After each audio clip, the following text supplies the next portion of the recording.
I'm Spencer Levy, and this is the Weekly Take.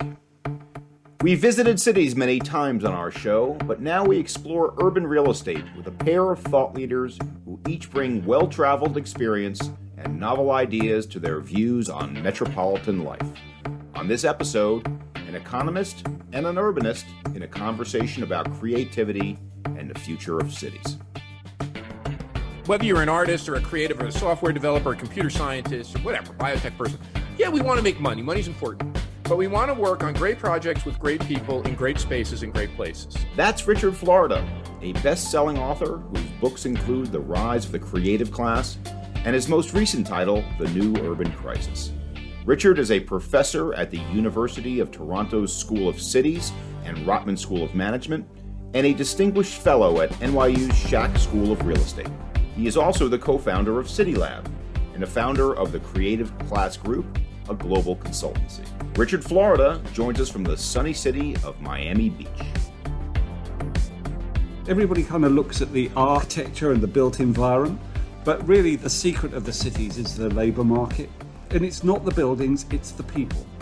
And that's Richard Barkham, CBRE's global chief economist and an old friend of our show. Richard knows a thing or two about cities with a PhD in urban economics and a globe-trotting career that's taken him from London through the world's biggest business centers to his current home base in the great American city of Boston. We focus on the power of creativity and the role of creative people in urban reinvention and recovery. We talk about the essence of the city as a labor market and the ways remote work is changing the game. We dig into costs of living, development, public policy, and more, considering what I call short-termism as well as the longer view. We also touch on books, art, and music. Like a busy city, we have a lot going on. Coming up, creativity and creative real estate solutions. Living for the city. That's right now on the Weekly Take. Welcome to the Weekly Take, and this week we are delighted to be joined by an old and a new friend. Our new friend is Richard Florida. Richard Florida, thank you so much for joining the show. Great to be with you. And then our old friend, Richard Barkham, and the second Richard.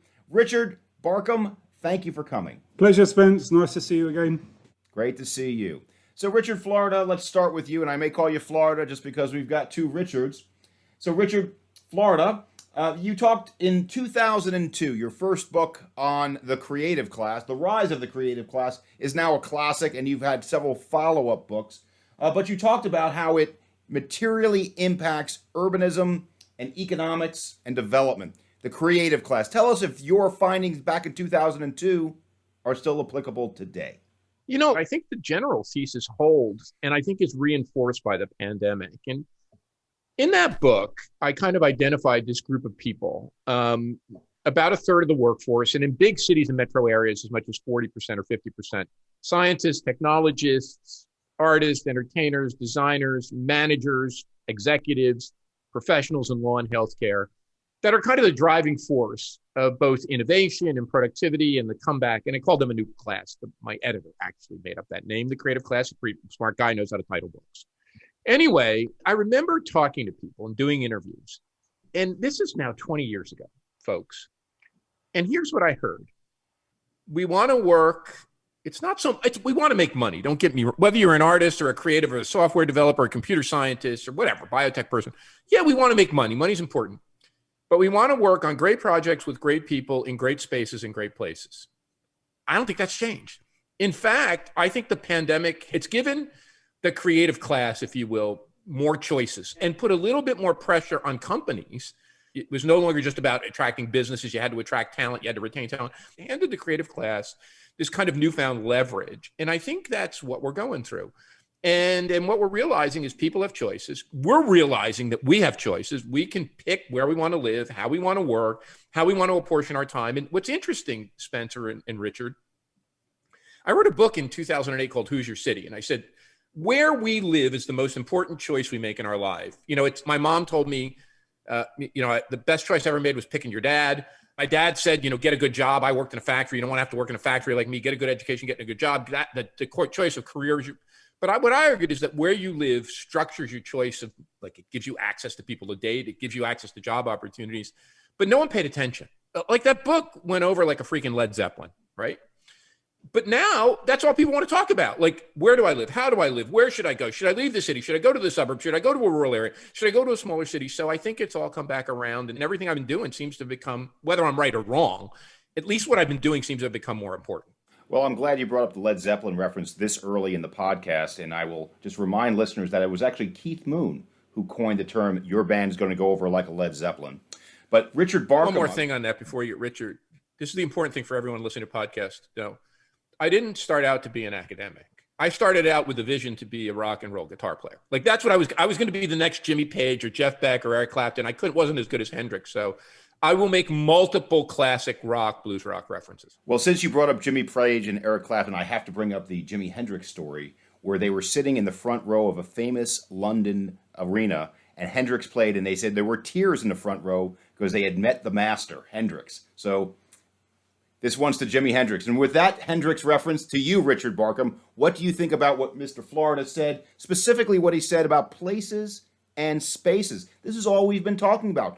Do you agree with his point of view that it's the creative class that will drive it? Well, yes, I do. We just produced a report on the creative industries. I have to say we've defined the creative industries just a little bit more restrictively than Richard does. He talks about managers. You know, we talk about film, we talk about fashion, we talk about marketing, we talk about museums and art galleries, and particularly a strong growth area, which is the creative industry around gaming and user interface. So we define it just a little bit more restrictively than Richard does. But what we find in our report, I mean, it is big. It's a huge, huge industry and employs maybe 17 million people in the United States. It's been growing 50% faster than jobs in other sectors. And it's really big in, you know, the key cities, particularly New York and Los Angeles, but not restricted to. And what's really interesting to me, Spence, is that actually in New York and Los Angeles, people don't realize this. Those sectors, and this is me putting my kind of real estate spin on it, these sectors occupy over 100 million square feet of space. They're huge, huge sectors. Now, it's not all office space. It runs the gamut of real estate.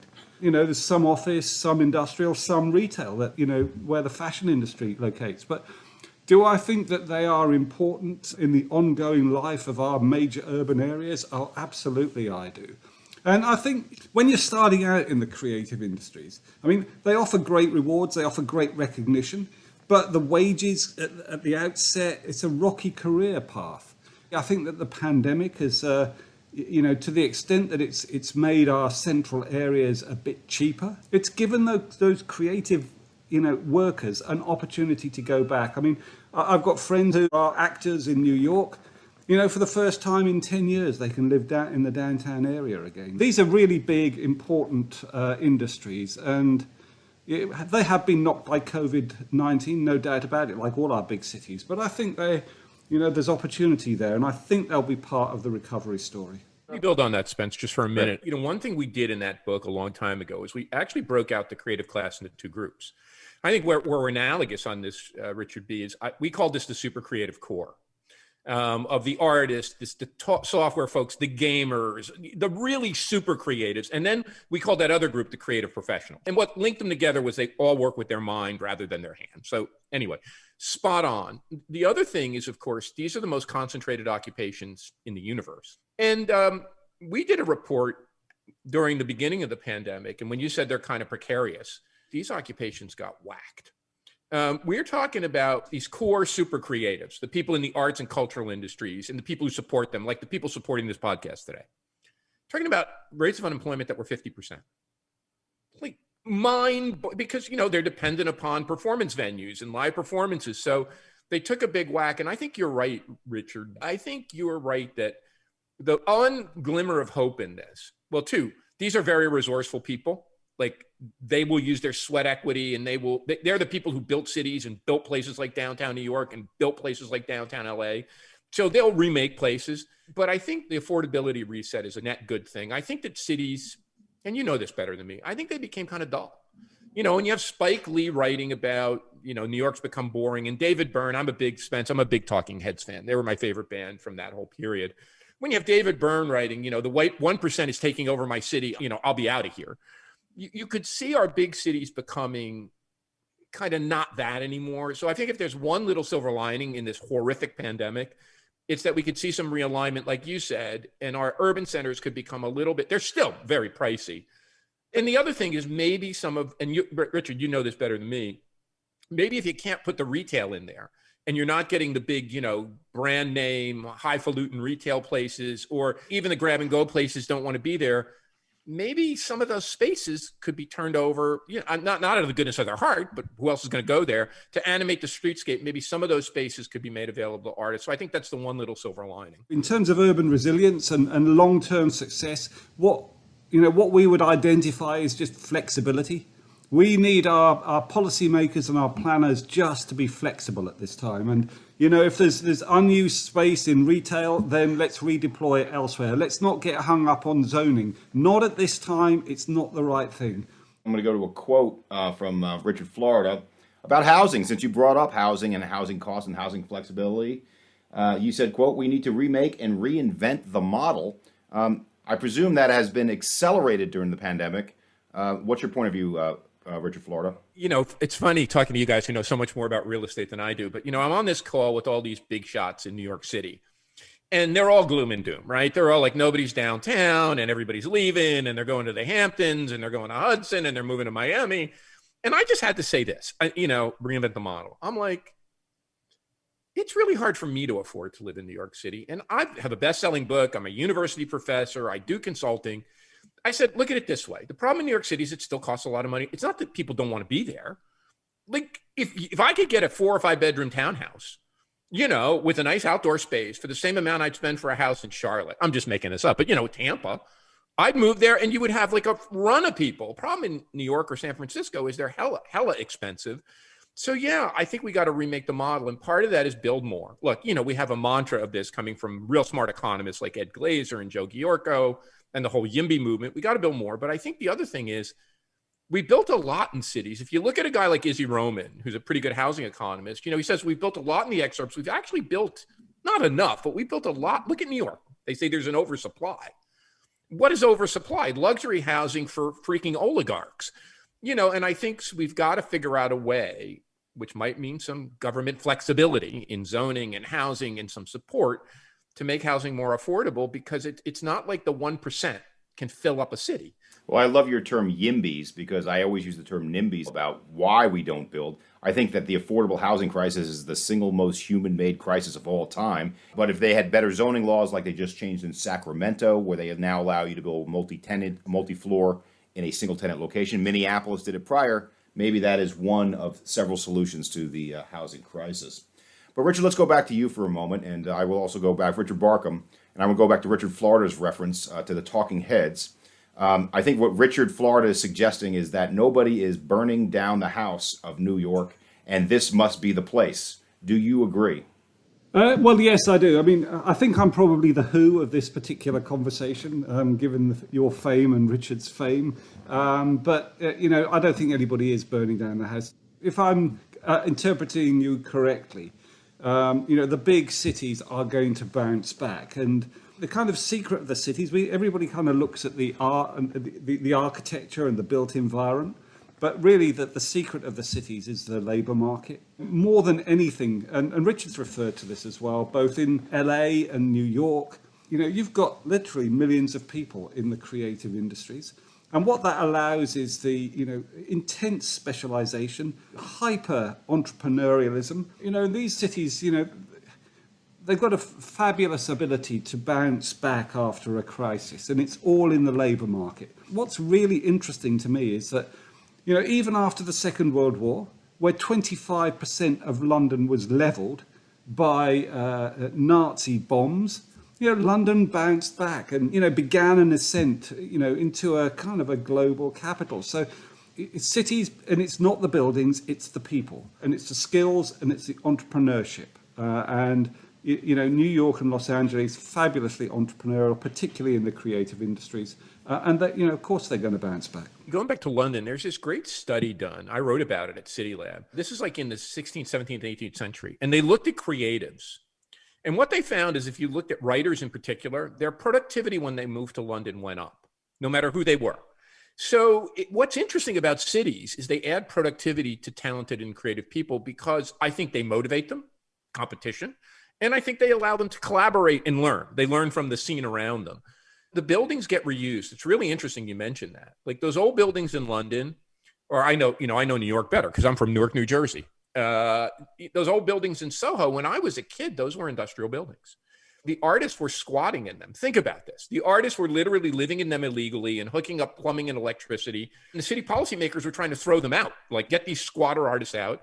And now they're kind of luxury housing, or some of them are for tech companies. So the buildings get reused. I think the one difference, and I think Richard knows this now, is that I think the labor market in cities, a labor market is really the definition of a metropolitan area. That's what a metropolitan area is. So it's an organized labor market that includes the center city, its suburbs, and the rural periphery.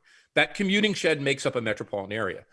I think remote work changes the game a little and stretches the boundary of the labor market. Now, the best estimate we have from Nick Bloom and his colleagues at Stanford are about 20% of working days will be supplied remotely. So that means 80% of people are still going to go to work. And if you look, Blackstone just said, we're going back to work. Goldman Sachs just said, we're going back to work. JP Morgan just said, we're going. I think that means that certain groups of people can leave cities. I think young people and creatives will go back to cities. So I think cities will get younger and more artsy and more music. But I think people with families and older people and wealthier people will leave. That will have implications. It's not going to kill them off, but it's going to have an implication for retail. It's going to have an implication for restaurants. It's going to have an implication for city budgets. Because I think particularly rich people, what I've been able to track is that the group that big coastal cities are losing the most are the rich. And the reason is a rich person can move their location to Miami Beach or Texas, whatever, Wyoming, wherever the hell they want to go. And they can still leave their company in New York or San Francisco, but they get a big tax advantage, and in Florida, you just homestead. You don't need to be here for any number of days. You just need to be out in New York, for a certain number of days. So I think that remote work thing is going to have some implications. It's not going to kill cities, but it's going to have an effect. But this is not the first wave of information and communications technology that's hit cities. I mean, go back to the telephone. We talked about this in the case of London. And what it allows is for occupations that don't need to be in high-cost locations, they move off to low-cost locations. They provide benefits to parts of the country where wage rates are lower.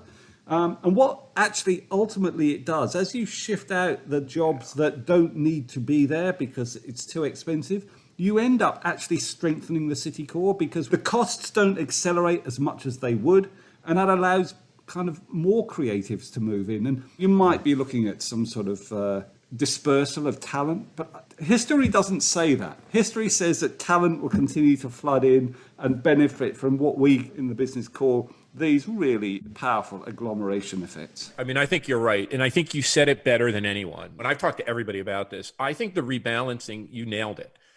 It's that the more routine activities, whether those are legal activities or professional activities or the office work that was packed and stacked in towers, some of that will disperse.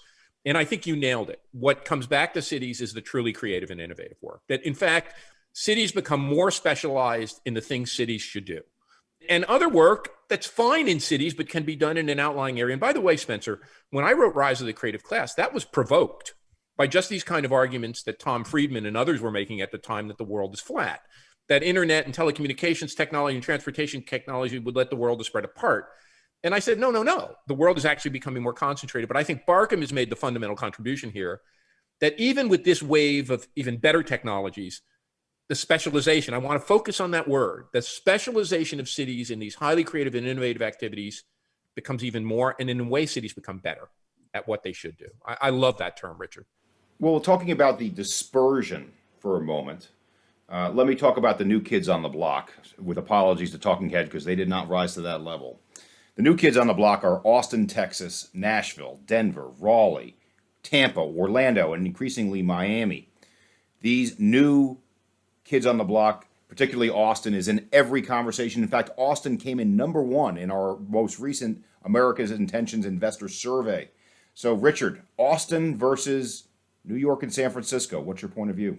Oh, Barkham. We'll go with Barkham. So these are low-cost, high-amenity locations. The Austin, Salt Lake City, Nashville, they've sprung up because the core metropolitan areas got so expensive. So, it started pushing people into those locations. What happens in the post-COVID world, actually, people are talking about remote working, but I'm looking at the cost adjustment. I'm looking at New York becoming more competitive relative to those places. And people who otherwise would have gone to Austin now thinking, okay, well, perhaps I can live in New York. Perhaps I can do the big urban thing and get all of the amenities. So I don't think, it's a slam dunk that the pandemic is going to... urban trends are not as volatile as we might suggest here. So I'm not saying that, Austin and Nashville decline, but I'm just saying post-pandemic, New York becomes more competitive as a location again.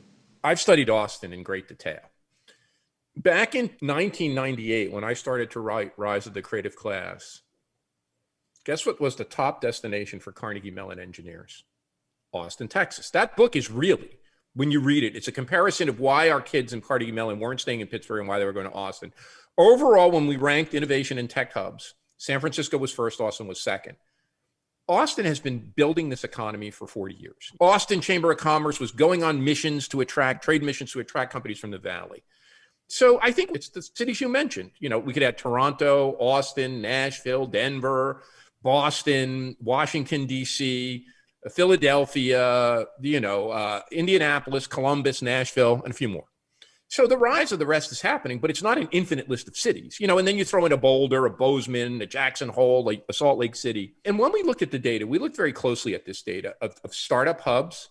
San Francisco Bay Area, I think it declined from a high of 25% to 23% of all venture capital finance startups in the United States. It ain't going anywhere. The big rise, by the way, if you look at startup investment, isn't Austin, it isn't Pittsburgh, it isn't Nashville. The two big risers are New York and LA.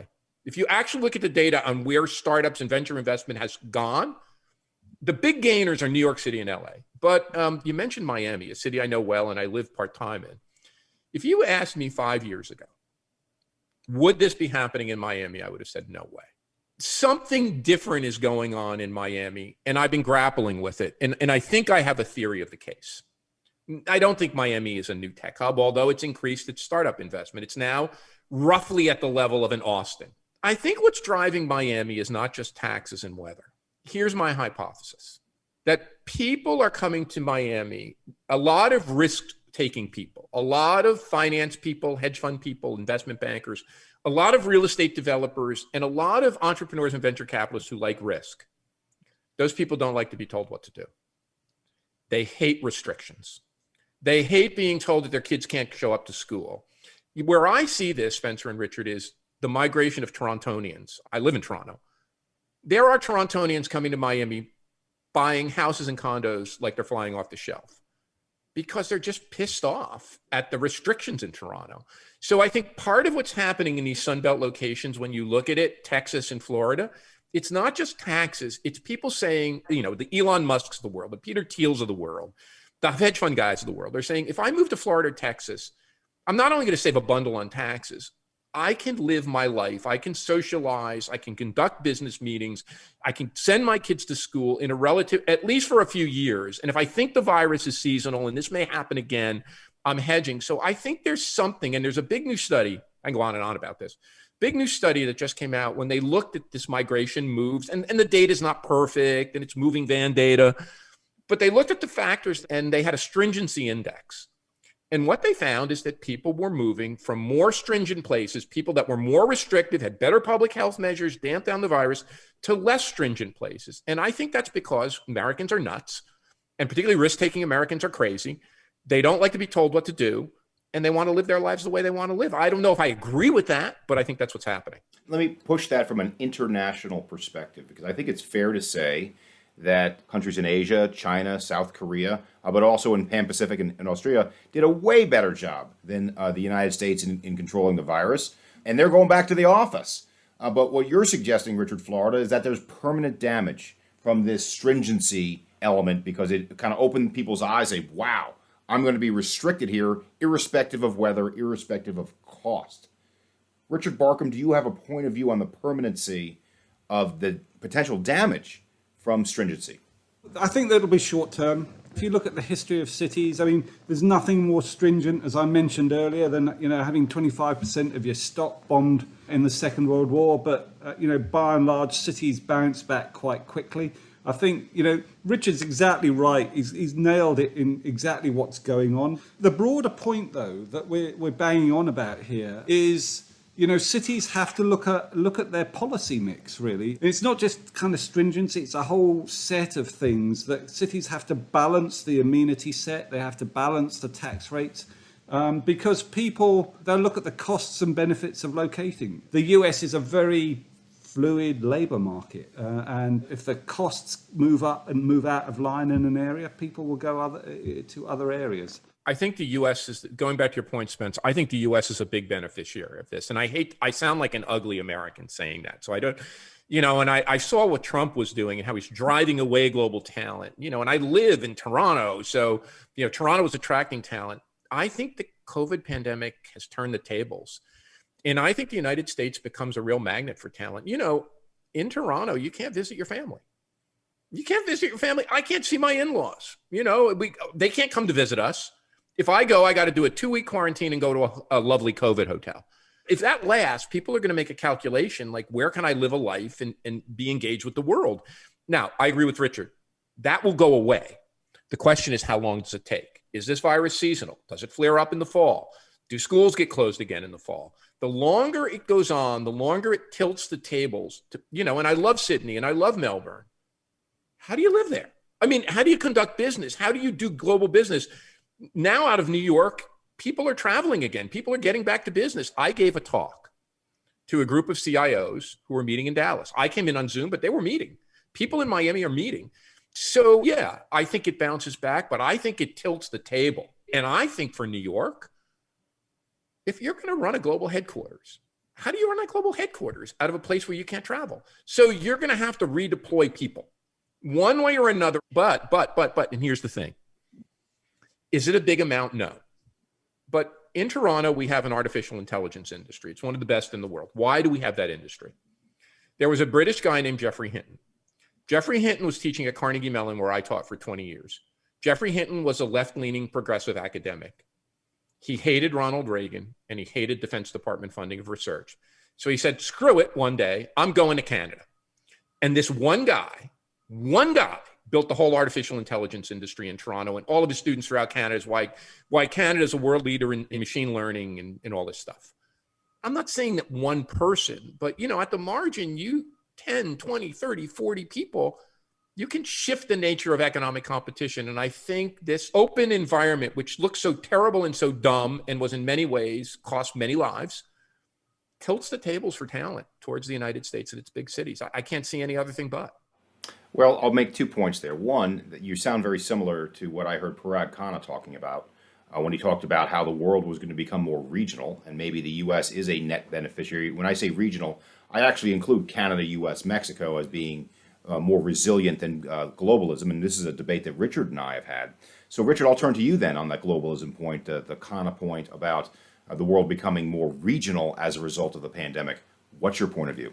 Some of the trends that pre-existed COVID are going to be there after COVID, and this reaction against immigration that we saw across the Western world, I think, to be honest, that might diminish a little bit post-COVID. I mean, I think most of the major economies need to get economic growth going. That's the prime goal of most policymakers right now.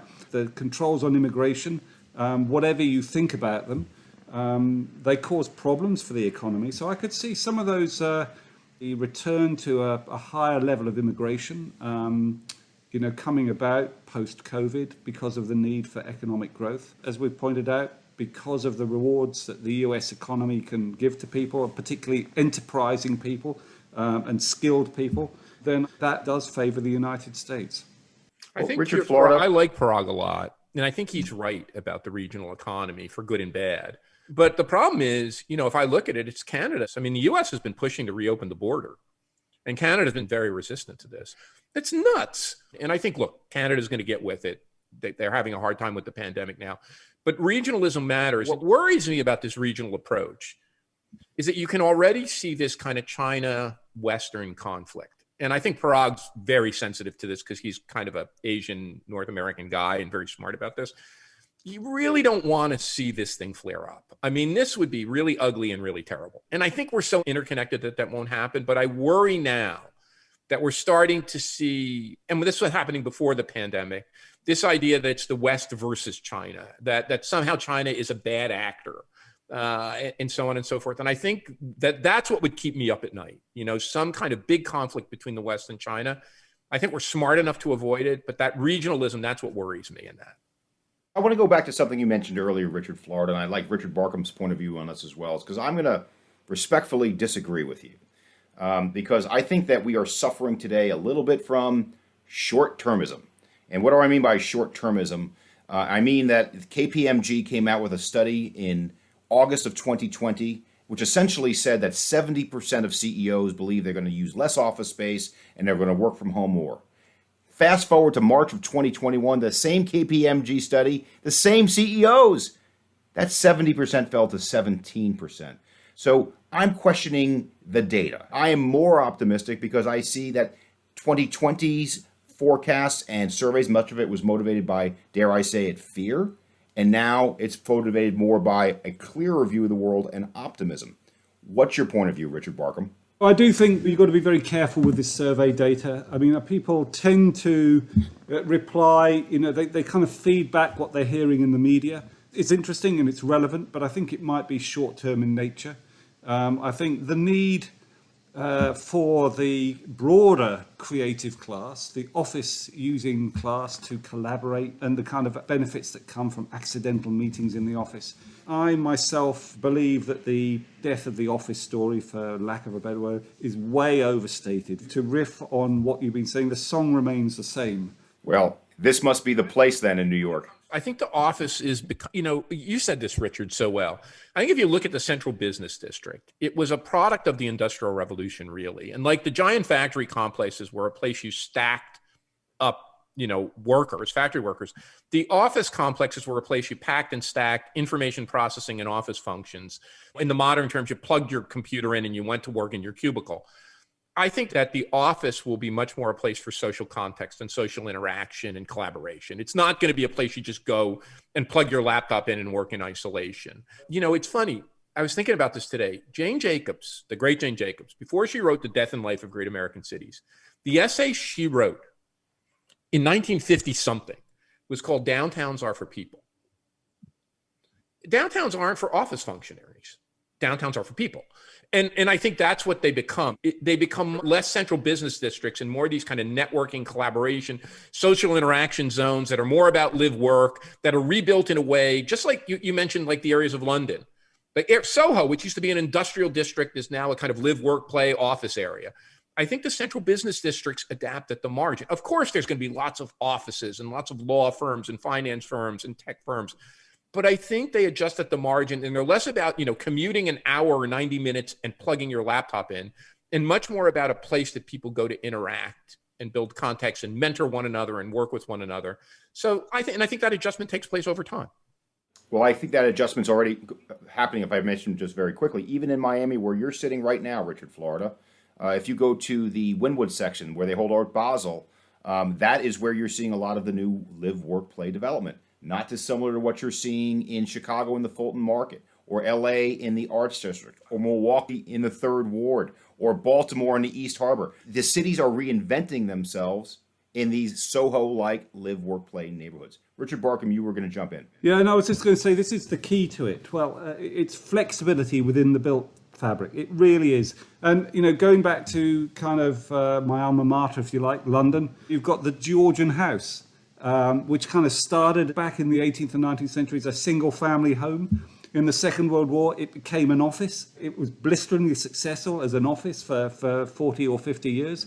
And now it's going back to being a single-family home, sometimes an apartment home. So we need to create with due respect to the economy of building stuff and the economics of development, we need to create spaces that are flexible, and our planning systems, have got to allow these live-work environments to fully emerge, because that is the future of the city. We did a piece at City Lab 5 years ago on the death of the Central Business District. Think about that. Like in 2016, we had this piece, the death of the Central Business District. And the argument there is that the Central Business District as a place just for commuters and workers was over, and it was going to be remade in a way like Soho. And it's funny, because I talked to so many people moving to Miami and Miami Beach from New York or San Francisco or Toronto. And to a person, they say, we'd like an office. But what they like about Miami is they don't have to compromise and get the same kind of downtown office they had in New York. They're like, we want to take our scooter to the office. We want to walk or bike to the office. We want the office to be more casual and more relaxed. We want a place to meet. It's kind of like a different angle on a co-working space. And it's not quite what we had in New York. So I think people are throwing this up in the air, to be honest. They're not exactly sure what they want, but they know they want something different that's more relaxed, that's more casual, that's a little bit more outside, that's more flexible, that they don't have to kind of strap on a suit and tie. Nothing wrong with that. And I think going back to Richard's point, this flexibility, remember Jane Jacobs, we can always have a Jane Jacobs quote for everything. New ideas require old buildings. I mean, that's probably her most famous quote. New ideas can sometimes happen in new buildings, but most of the time they require old buildings. What she meant was these old buildings like Georgian houses or Soho factory lofts are imminently adaptable, and cities are imminently adaptable and flexible. And I think you're both right. What happened is our policymakers got in the way. And if they would just let off the gas a little bit or let off the brake and allow this flexibility to occur, and it will occur, it will happen at a faster pace. So Richard, Florida, if I may I push back on you one more time? Because notwithstanding the current challenges of Toronto and the lockdown, because I've read your stuff, and you say that Toronto is one of the few old school cities that has come back post-industrial to be a model for the future. While we see a lot of stuff in the American Midwest, that hasn't. So just pushing back just a little bit, and also in honor of my friends that are in Toronto, I think Toronto's going to come back big time. What's your point of view? I'm worried about the border. I mean, I'm honestly worried, and worried in a way that makes me have sleepless nights. One of the things I said to my friends when they were trying to attract Amazon HQ2, I said there are two things that are going to hurt Toronto. One is the extraordinary price of housing, which is, like crappy attached houses like 1.2 million Canadian. It's really expensive. The second thing is when people try to get across the border. It's not as easy as you think, even with a Nexus card. The border's tough, and there's a lot of scrutiny that goes on in the border in both directions, and it's a pain in the ass. Now you add COVID level restrictions. And I think, and one of the reasons I've been banging on this, the United States, as you said, is a big country. It is a big market. It is 380 plus metropolitan areas. Small states depend on big markets. So in a way, you've got to figure out a way pretty quickly to open up, or else. So yeah, I think Toronto will be fine. I love this city, but I'm deeply worried about the restrictiveness. The question I would say, Spence, is when do you get to see a Blue Jays home game or a Raptors home game? And I don't mean to make it so silly as that. The Jays are not going to play in Toronto this summer. The Raptors didn't play in Toronto. The Raptors played in Tampa. The Jays played in Tampa. Now we're moving to Buffalo. I understand that crisis has been tough, but sooner or later, you got to learn how to manage your way through this. And that's what worries me. I think Toronto will be fine. I hope to God Toronto will be fine, but I'm worried. It keeps me up at night worrying about this. And I hope I'm just a worrywart.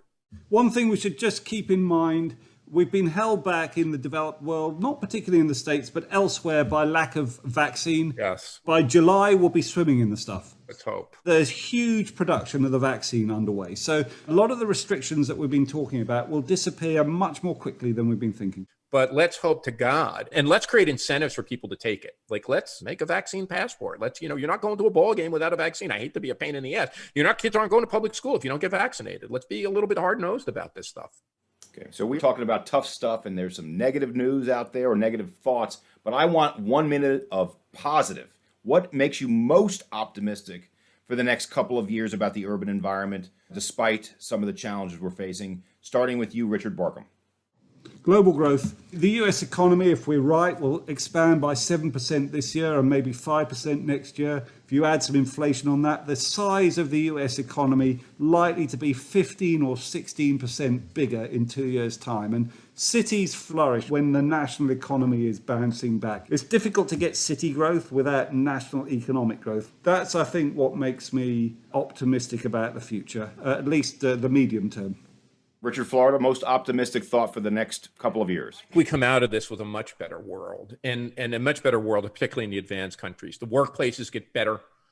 They get more worker friendly. People get to work remotely and they get to work in better spaces. They get to work in better third spaces. Offices get better.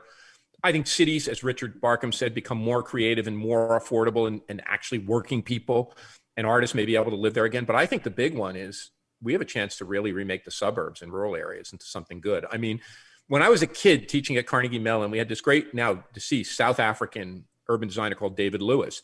The first question he asked me in my interview was, yeah, cities, Florida, you're concerned with cities. How do we remake these suburbs? They don't have the architecture. They don't have the building stock. They don't have the infrastructure. They're kind of shoddily constructed and they're awful. I think we have a chance to remake our suburbs in a really powerful way, adding co-working, adding business centers, rebuilding abandoned malls. People want to live there. They want to work there, better housing. So I think one of the big things is that finally we could build suburbs that are for people too, right? Maybe we can rebuild the suburbs in a powerful way. And of course, the smaller cities. The smaller cities have been the Tulsas, the Memphises. I could go down the list. The Milwaukees, the Clevelands, the Pittsburghs have been getting better.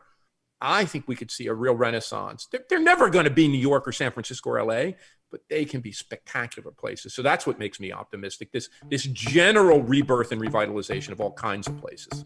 Well, on behalf of the Weekly Take, we're going to end on that optimistic note. And I first want to thank our new friend, Richard Florida, for joining us from Miami Beach, vis-a-vis Toronto as well. Richard, terrific conversation. Richard Florida, thank you for joining us. Thank you. And our old friend, Richard Barkham, Global Chief Economist, America's Head of Research. Thank you for joining us once again for a great conversation. Pleasure, Spence. Yeah, we're a good team. For more on this good team of guests, Richard Florida and Richard Barkham, as well as more on our show, check out our website at cbre.com/theweeklytake. You'll find further insights and research that we referenced in the conversation. That includes CBRE's America's Investors' Intention Survey for 2021, and a deeper dive into the urban creative landscape in a report called LA's Artistic Vision, the impact of the creative economy. We value your creativity too, so drop us a note to share your thoughts and feedback, and of course, please subscribe, rate, and review us wherever you listen. Thanks for joining us. I'm Spencer Levy. Be smart, be safe, be well.